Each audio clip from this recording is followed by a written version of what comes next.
రథసప్తమి స్నాన శ్లోకాలు.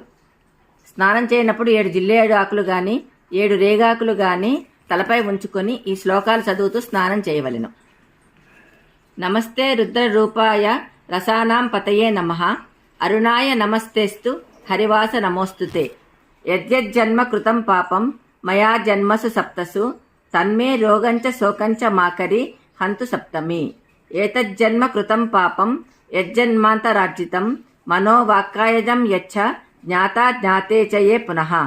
ఇతి సప్తవిధం పాపం స్నానాన్మే సప్త సప్తికే సప్తవ్యాధి సమాయుక్తం హరిమాకరి సప్తమి.